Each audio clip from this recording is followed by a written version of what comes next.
right,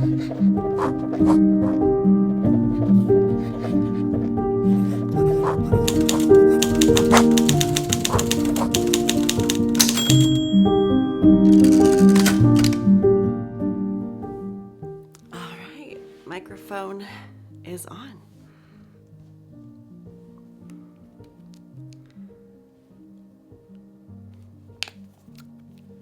I'm just kidding.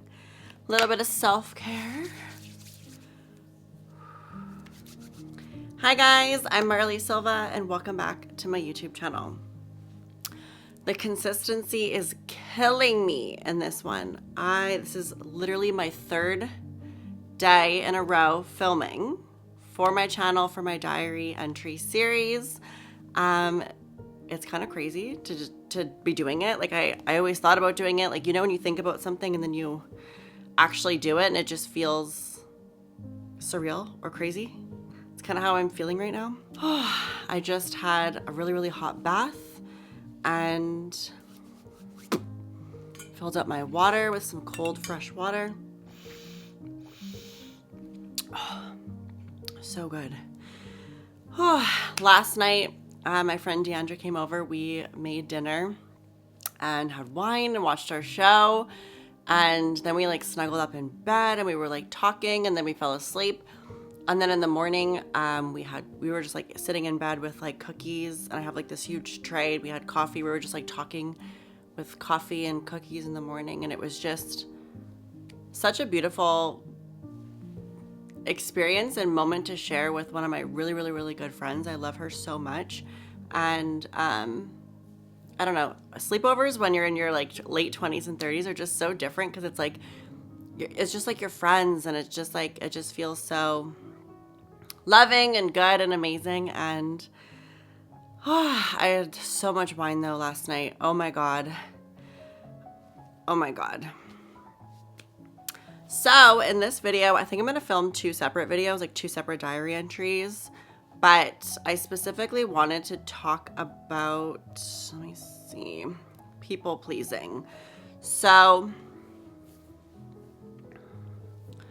let me just check myself real quick.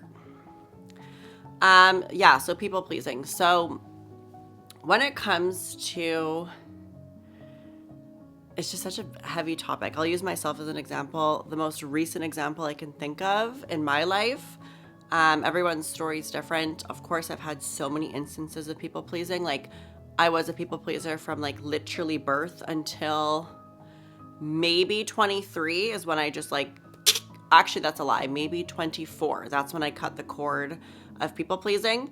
And I'll use myself as an example. I'll use the most recent life event in my life that I can think of that correlates to people pleasing and how I broke the cycle. So my partner at the time, we had started dating December of 2020, and that summer of 21, I had flown to Toronto to meet his family.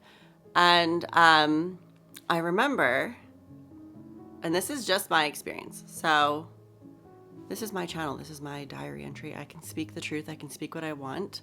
I don't need to save face for anyone. I can be open and honest, and you know, if my truth makes you upset or hurts you, then you should reflect on yourself.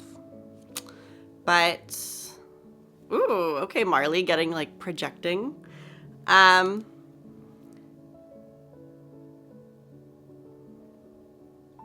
No, I literally died. I have to tell you something.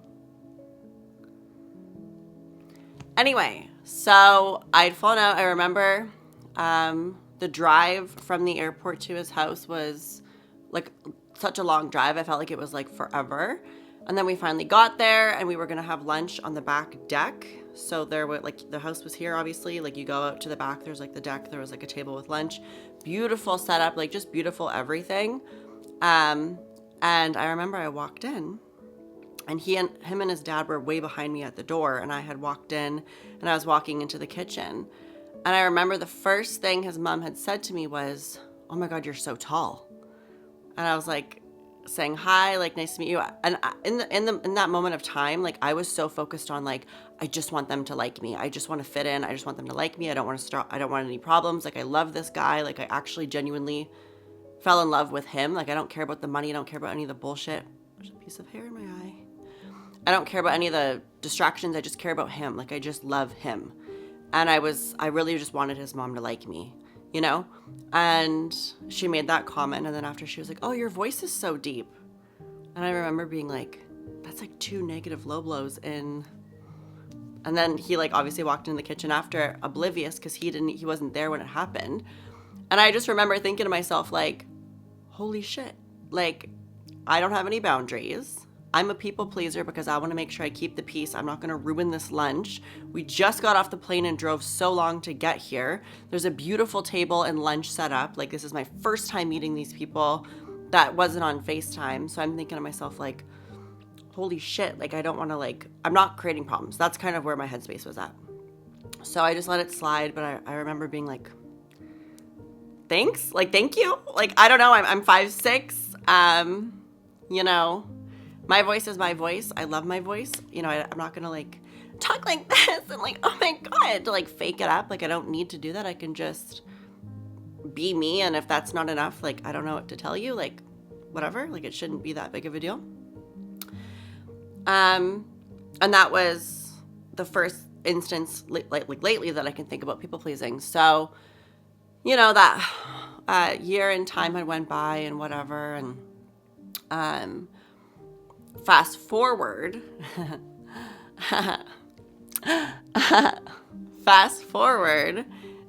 in time, I was filming a lot. I was doing a lot of growth and healing, and I was in a really, really happy place in my life. Like, my family was proud of me, was happy for me, loved who my partner was at the time. You know, I was just in a happy bubble, and there was no need to people please. It was just like I could just be and exist and just be, really. And you know, through filming and all that period of time, fast forward, I had healed so much of living my expectations for other people and living through other people and wanting to make the most amount of people happy in the situation and wanting to get along with every single person and needing everyone to like me. Like, that was a big thing, was needing everyone to like me. And I remember I was like 21, like my 21st birthday. I had like literally 30 to 35 people there, like in the restaurant. Like, it was just packed. You know, like, at that period of time in my life, I was a total people pleaser. I wanted to be friends with everyone, wanted everyone to get along with me, wanted everyone to like me, wanted everyone to, like, think I was pretty and hot and funny and bubbly and, like, oh my God, that's her, like, da-da-da-da.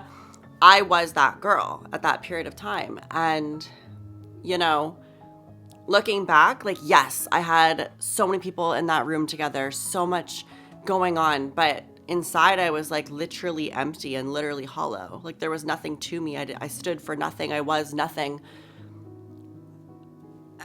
There's nothing there. Like, you know what I mean? And when I look forward, the most special and happy moments in my life, there's only been a select few people there. And that's because, you know, when you people please, your circles are bigger. Your life is bigger. Things seem grander because you're living to make everyone else around you happy, copacetic.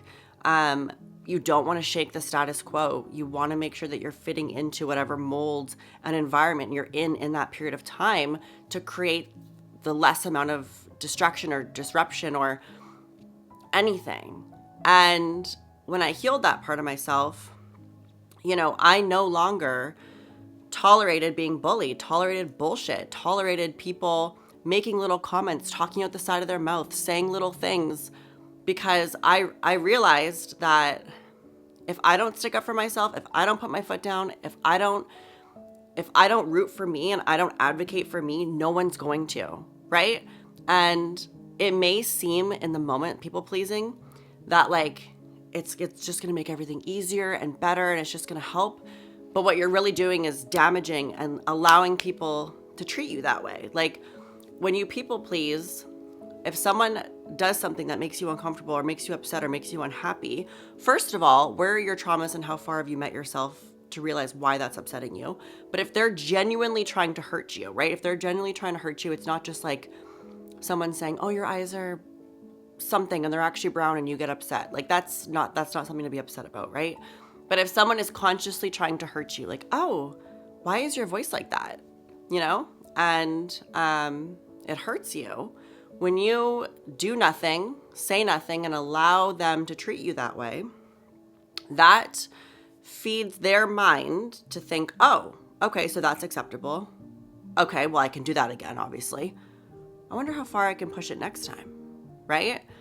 And when that mentality is formed, they don't respect you. There's no boundaries. First of all, you have zero boundaries.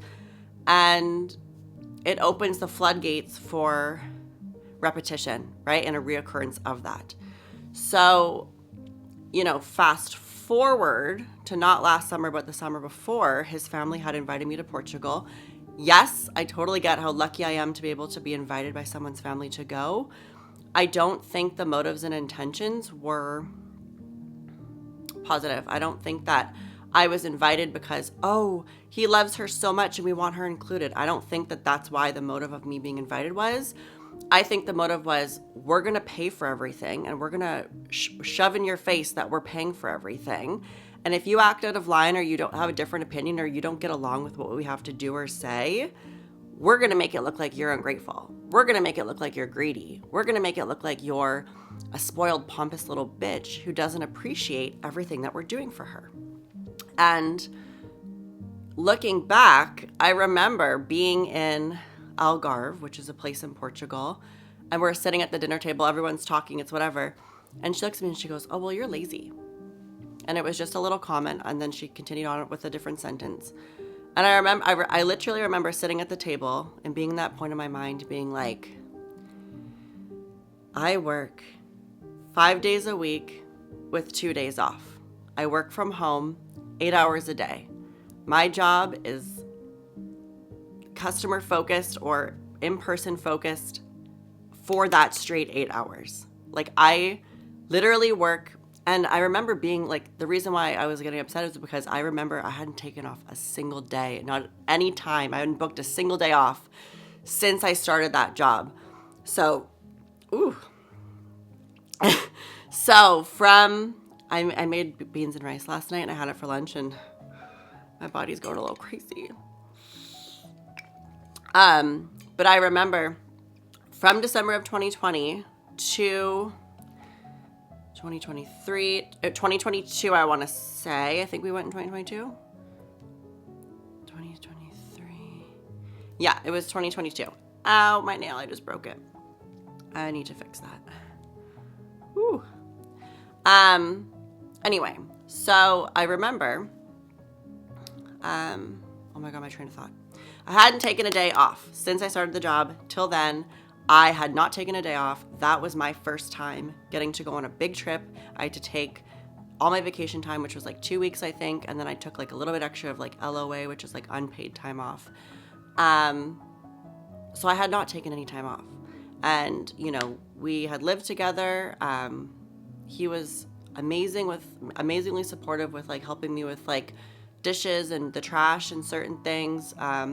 We could have been way more clear on like chores and stuff, but he was an amazing partner. I have nothing bad to say about him. I've loved him with all my heart. I genuinely did. I hadn't taken a fucking day off, is what I'm trying to say. And to be called lazy struck a nerve in me and it triggered me, I will admit. I was totally triggered. I remember bringing it up to him after, and the response was like, why would you say my mom said that? And like, the tone was like, why would you even bring that up or say that about my mother? When the reality is like something had happened. It made me feel a type of way. I brought it to your attention and I was completely dismissed and made to feel like I was the one ruining the night. It was my problem. I was in the wrong when I was literally just having an experience and talking about it. So, I was so healed from people pleasing at that time that I didn't have energy to care anymore. I just didn't give a fuck, like if I made someone upset, not if I hurt someone's feelings, but like if someone was hurting my feelings and I didn't tolerate it, or I called them out, or I made a scene and made everything like a disruption because I'm calling out behavior, I was at a point where I'm like, I don't want to do this anymore. I'm not going to be quiet and stay in my little bubble and just stay small while you continue to berate and mistreat and make fun of and say little things and talk behind my back in a different language and talk behind my back and,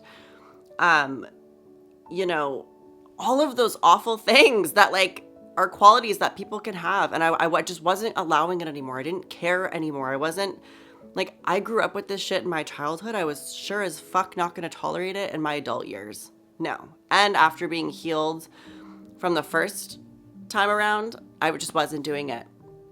And, you know, when you stop people pleasing and when you set boundaries like, oh, I'm okay with this and I'm not okay with this. If you're going to do this, that's going to be the response. If you're not going to do this, that's going to be my response, right? Like when you have boundaries and you say yes and no, or a girlfriend comes over and you say, hey, you know, I really want to have a glass of wine with you tonight, but I have to be up really early in the morning, so you're probably going to have to leave by 8:30. That is a boundary, right? The boundary is I'm having one drink and you have to leave by this time. That is the boundary I'm setting, right? As an adult, it is so friggin' important to have boundaries, because when you don't, and when you stand for nothing, and when your principles are out of whack, people will take advantage of you. They will mistreat you. They will manipulate you, gaslight you, and think that that's okay because you're just going with the flow and keeping the peace and letting that be your copacetic reality, when inside you're actually like literally drowning and you are fucking over everything. So, you know, setting boundaries is one of the hardest things to do. I'm not saying I'm perfect by any means. I just realized that I'm wearing a boy's sweater while I'm filming this. If you're watching this, you're literally never getting this sweater back ever. It's mine. Anyway, so when you first start to set boundaries, it can feel awful. Like it can literally feel like everyone hates you and you're doing wrong and you're an awful person and you're a piece of shit. Like I remember the latest boundary that I had set with my family was my brother had wanted to go to my mother's, which is out of the city. It's like really far in the country, to make cabbage rolls and set up the Christmas tree. His vehicle is parked and my dad had to work and I had to work. So he had made plans with my mom and she was not going to come into the city to come and get him. So I was cooking pizza with my dad. We were listening to April Wine, which we're going to in April. I'm so excited. I got him tickets for Christmas. And my dad had said to me like, hey, you know, your brother needs to use my car to go to the country. So I need you to pick me up for work in the morning, you know, that kind of thing. My boundary was it's 6 p.m. We're cooking dinner and I'm up at 5 for work.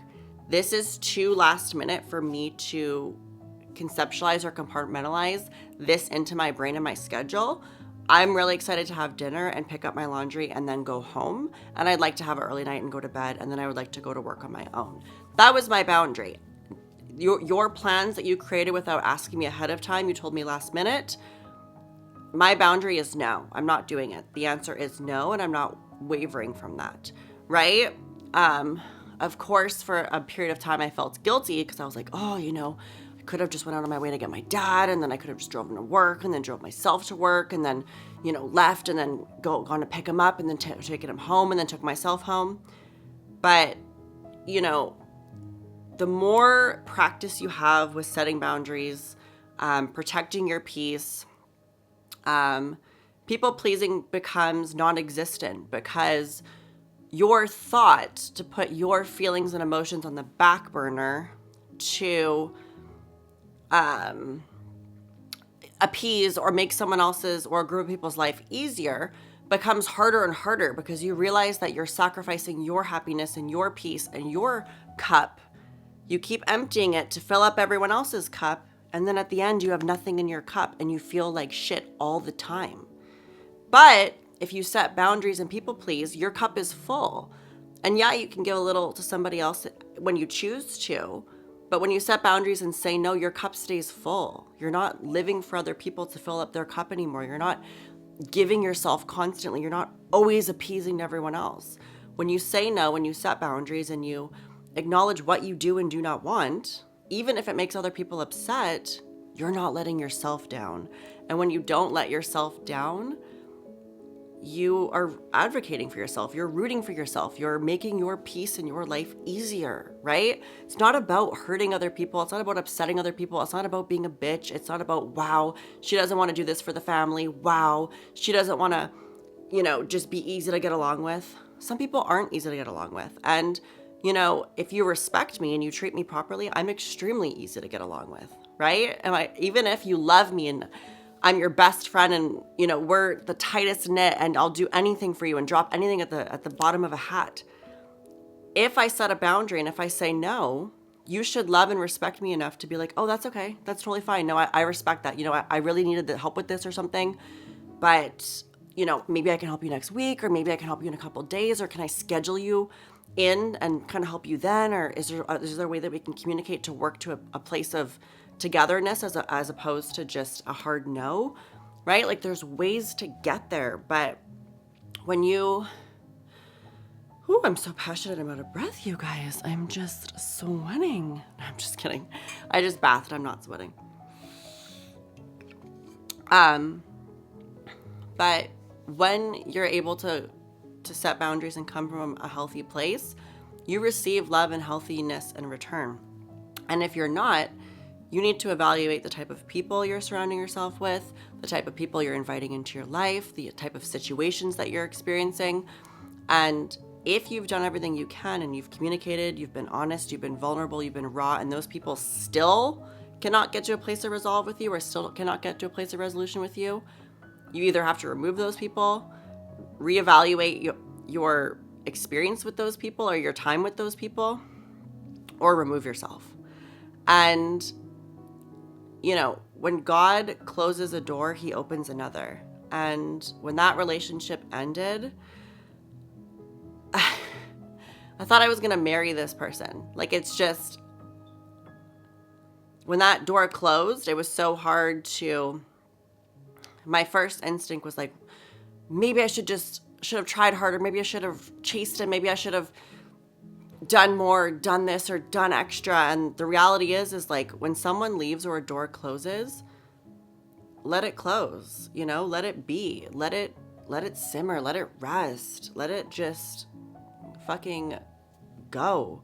Because when you chase something, you're realizing that like, hey, I'm the prize. I am literally someone that someone should be proud to have in their life, that should love me for me.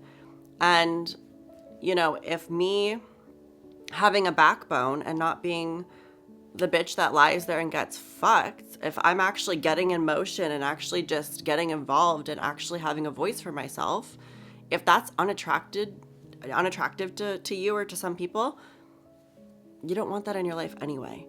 So the lying down getting fucked thing was totally out of pocket. I don't know why I said that, so we're just gonna gloss right over that.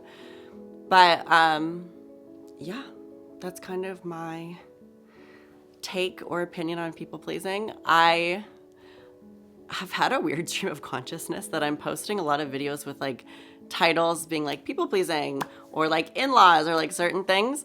And I realized that people are going to click on it and watch it and they're going to be like, why is this girl talking about her sleepover and like all this shit? But it's like, it's literally me talking about my life. And then this is a part of people pleasing that I'm chatting about. So yeah, I really hope you guys enjoyed. I love you so, so much. Thank you for watching. I will see you guys in my next diary entry, which will most likely be tomorrow, depending on how I feel. And yeah, I love you guys so much, and I'll see you in the next one.